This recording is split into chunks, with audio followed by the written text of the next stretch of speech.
such a dread question, isn't it? It's what do you think about the end of the world, in a way? And I suppose there's so many things to be said, and so little.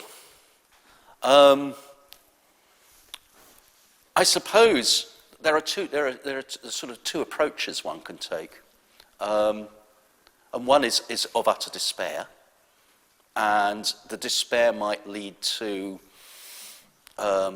psychic self-mutilation in some ways. You know, people might do themselves self-harm, or it might lead to well, there's nothing I can do about this, therefore I might as well just be totally hedonistic and get on with,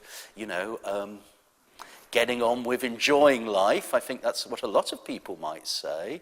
I can't do anything about it, therefore let's just carry on as we are. I think there's another thing, though, which, if you can really face up to this notion that we are facing the end, and you approach that from a different perspective, maybe an ethical perspective, then maybe it can offer a sort of release, and that you can actually, from that, sort of respond in a more purposeful way, a positive way, and that you face up to this, to this reality that this could well be the end. But then, well, as a human being, it seems to me this is what makes us sort of interesting as human beings. What do we do which can actually challenge that reality? Can we face off the possibility of the end, to even if it's only to lead the good life? There's a famous Tolstoyan statement about the good life is one of simplicity and truth. Well, maybe that has a relevance. Now, I think that as a very secular person, I think what's interesting to me is I think that you can only be drawn back into an ethical dimension in this, because if you're facing the end and you treat this very clinically, and you don't have that human element of human worth and worth of the planet involved in this, maybe you go down routes in terms of trying to challenge the end, which are very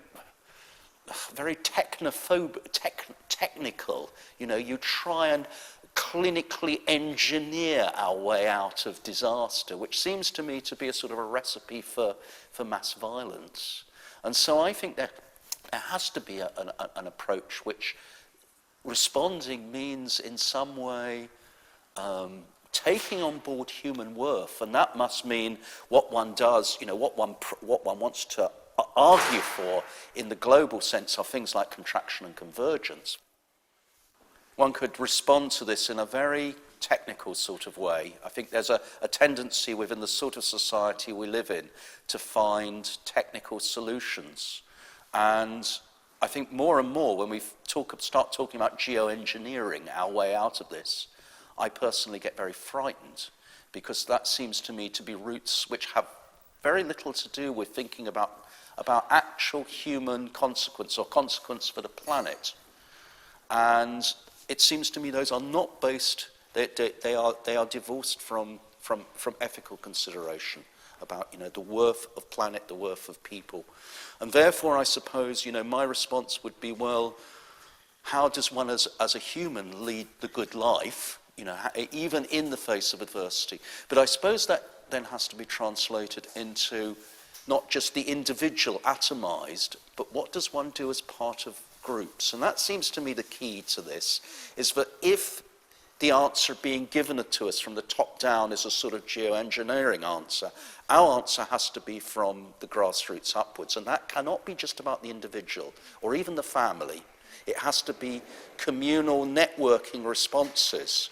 And to some extent, this is where I think there's an interesting problem here for secular people, is what is that based on? And it seems to me the more and more I think about that, the more I am drawn towards ethical traditions. Even if I don't have faith, nevertheless they can provide a sort of a framework for what is right and what is wrong, and what can create social justice in the world, what can create a basis for the replenishment of the commons, you know, and to some extent these are built in, they are there, they're embedded in religious traditions, even when they actually happen to be rather subversive religious traditions. And so that would be my, I suppose my answer for the moment at least. I think we are in a situation which I would describe as terminal man. You know, we are in a sort of twilight world where we don't know what's going to happen next. We don't know the relationship between the now and what is to come. Nevertheless, we have to respond purposefully to that, even if it means we fail. I think that's something else we have to, you know, we must try, because that is what it is to be human.